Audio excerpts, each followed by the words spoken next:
Hi guys, so today I'm gonna review really quickly the memo that was done by the Executive Office of the President, the Office of Management and Budget. This is regarding the temporary pause of NC grant, loan, and other financial assistance programs.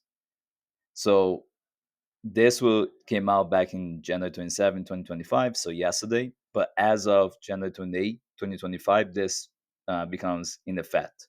So keep that in mind. I will scroll down so you guys can see the memo yourself. It's the first page. You a little pause there so you guys can read. And to the second page. And then scroll down a little more for the last bit of it. So that's the whole page. So it's two-page document. Um, this was released at least to some news network and some colleges already obtained it. It's not super easy to find this in the White House website, but I found this from a college website, and CN also has it. I will put this memo itself in my description box so you guys can review it. I'm also gonna link the CN article into my description so you guys can read something I explained it in layman's term as well.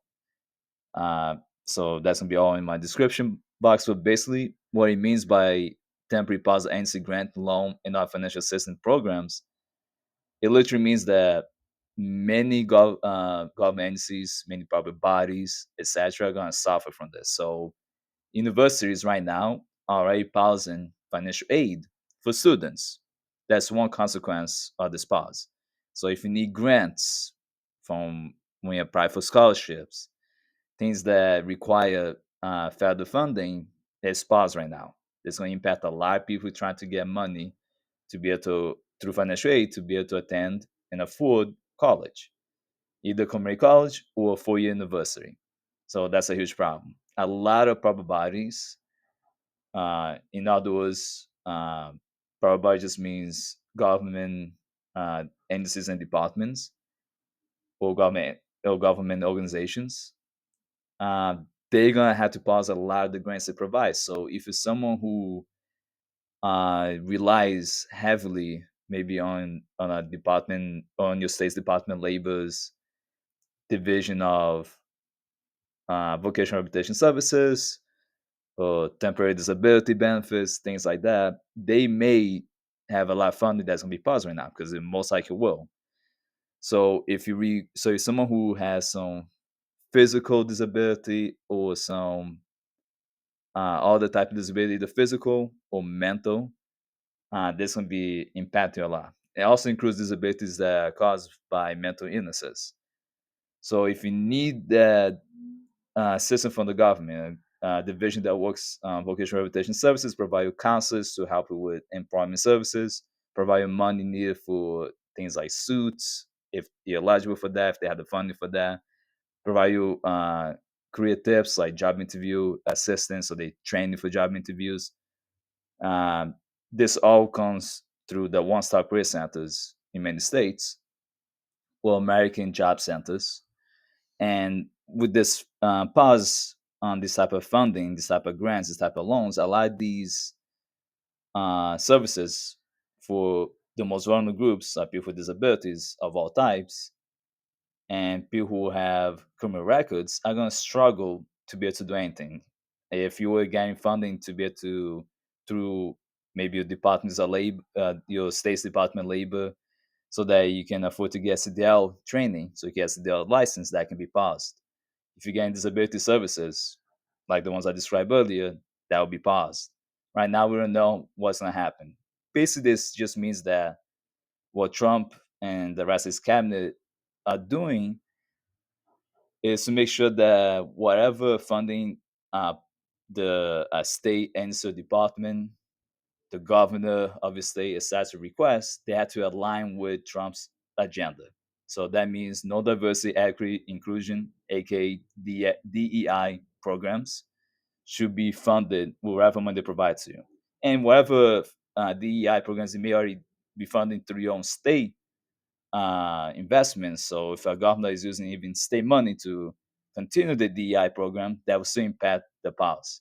they can use that as excuse that you're not listening to the White House when it told you to not have DEI programs anymore, no more DEI officers, no more hiring people such as affirmative action specialists, even though they might be conducting equal opportunity, also known as EO, investigations, not inside DEI related initiatives that could still be paused and prevented from allowing the department to hire formation specialists to conduct all the services because it could deem to be related to diversity, equity, inclusion (DEI). So keep that in mind. So a lot of these government positions that needed to be able to serve the public, especially the most vulnerable groups, are not going to be paused.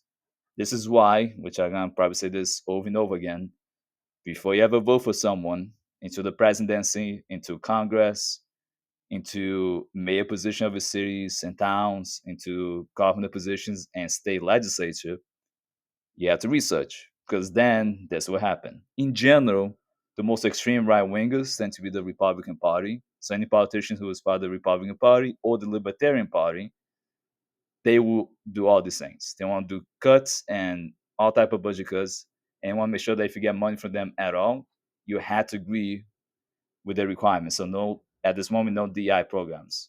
You have to reduce, eliminate environmental programs that may have done things that you want to get energy uh, in other ways that is not with gas and oil. So you want to use electric cars, or you want to use wind energy, things like that. That will be part of the issue why you're not going to get funding. The other problem is also that if you want to get funding for assisting with people who are transgender, so for the transgender community, unfortunately, they're not going to get funding for that. So if you have programs assisting transgender people, this could be part of them pressuring state governors to stop those programs. So unfortunately, the LGBTQ plus community are going to suffer a lot from this, especially transgender people. It's an unfortunate scenario. And this is why when you vote, you got to really think twice. A lot of people might think, oh, I don't care. It doesn't impact me directly. I vote for Trump. I'm happy because now he's eliminating undocumented immigrants by deporting them. Great. And it's not because by deporting immigrants, such as undocumented immigrants, and it passes the economy. Undocumented immigrants provide billions of dollars in just sales tax alone, at least over 90 billion, I think, in 2024 or 2023. Just that much. And that's what we know of. I mean, from based on the number of undocumented immigrants that we know of. So they provide way more than $100 billion for sure in just sales tax revenue alone. And they save a lot of corporations money because they're exploiting these workers and not getting benefits at all. They can get any federal benefits, including welfare, um, money, and all the federal government programs that assist you financially. So they're getting completely screwed.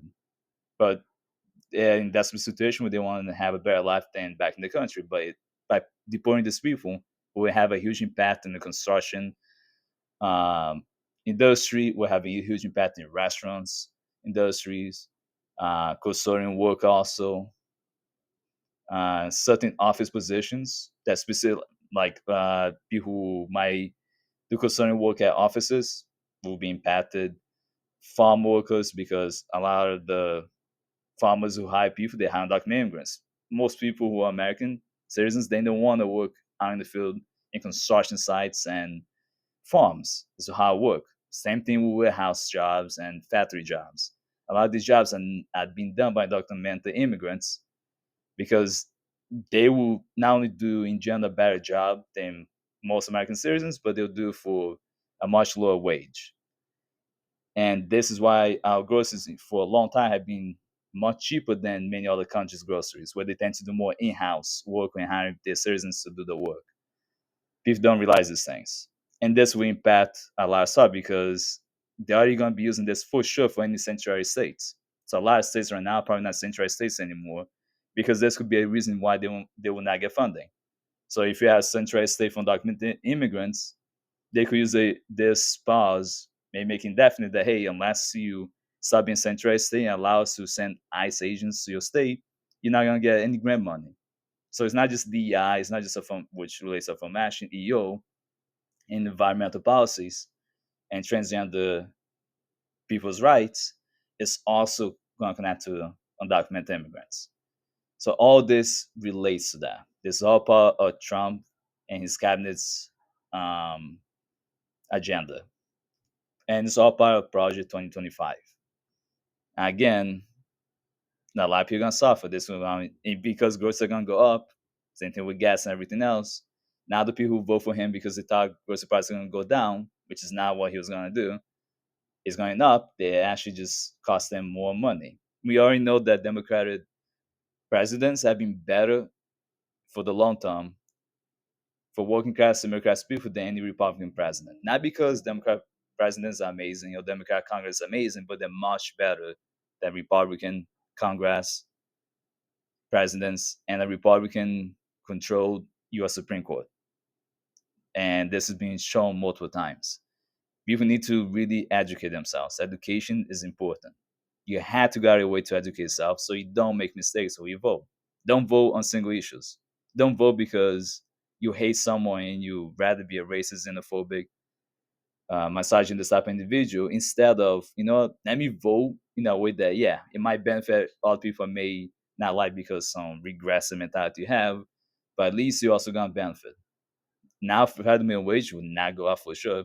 Any chance of federal minimum wage going up is down to zero. Groceries are going to definitely go up even more. Gas costs as well.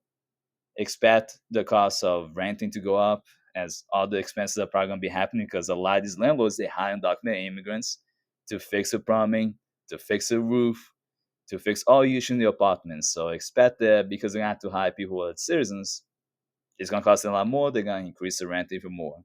So expect the rent to go up even more than ever did before. So a lot of these things are going to backfire badly. Do I think that Trump supporters and Republicans in general are going to learn? No, because I already heard some Republicans saying, "Oh, I didn't vote for Trump in 2024. I didn't vote for Trump at least at that time." But they still say things along the line that they will still vote for Republican president and Republican politicians to into Congress if they think that, oh, they're this type of Republican from the 80s, or they're more like this 90s level Republican. That's an issue. Republicans have been this level of disaster since the 60s. There has not been a good Republican politician for really decades, if not even longer. But at least since the 50s, 60s, since even Nixon, it's been an issue. But even those Republicans are still a little bit better in some ways than Trump, but they're still much worse than a Democrat president. Now, not saying that Kamala Harris or Biden are much better, but in an enormous way, but they are better overall. At least if Kamala Harris was president, she would sign the PRO Act into law, which will help make it easier for you to form a union and join a union. Those little things matter because unionization is crucial so that you can have more of a power as an employee, as a worker in the workforce. So when you get rid of unions, which is what Trump has definitely already been doing, you lose power as a worker, you lose worker rights. All this connects to that. All these temporary powers will connect all back to your pockets. And this is the warning that I have tried to give to many people online, in person, all the time. Some people didn't listen. And that's basically the nutshell overall of what this memo is basically going to be about. It's basically imprisoning, oppression, or blackmailing states to do the bidding of Trump, or they will lose federal funding. That's in a nutshell what it is. It's pretty short in the memo. You guys can read it to yourself if you want to read in more details. There's not too much information yet, but there's one crucial date on this also. Right here it says no later than February 10, 2025, agencies shall submit to OMB detailed information on any programs, projects, or activities subject to this pause, which can be anything because it's very vague, this document. Each agency must pause issuance of new awards, that could be grants, scholarships, stuff like that, that goes to federal funding. So people who go to college, universities, unis, as some people say in the abbreviation of it, depending where you're from, this is a problem. disbursement of federal funds under all open awards, and three, other relevant NC actions that may be implicated by the executive orders. It's going to go back to DI, environmental policies, transgender people's rights, etc. To the extent permissible by law, until OMB has reviewed and provided guidance to NC with respect to the information submitted. Again, this is a big, big issue. This will also make my job harder as a public servant since I work as a state government employee in the affirm action EO DI field to do certain things. And unfortunately, there are some people who are consumers in my field who tend to be also Republican, tend to vote for people like Trump, not realizing that it causes a negative impact, not just in their pocket, but a lot of social services are important for their mental health, physical health, etc. Which again, all will go back to their livelihood as well. In the end, guys, this is really all I have for today. Let me know in the comment section what you think about this whole memo, which I will again leave in the description. So you can go to my description and check it out. If you enjoyed this video, just like and subscribe. Let me know anything you might know more about this specific memo. There could be some information I don't know yet. You can put in the comment section, and I'll reply to you guys as soon as I can. If you're watching this on TikTok, just follow me on TikTok as well, and subscribe to my YouTube channel from there. And that's really it, guys. I hope you all have a good day.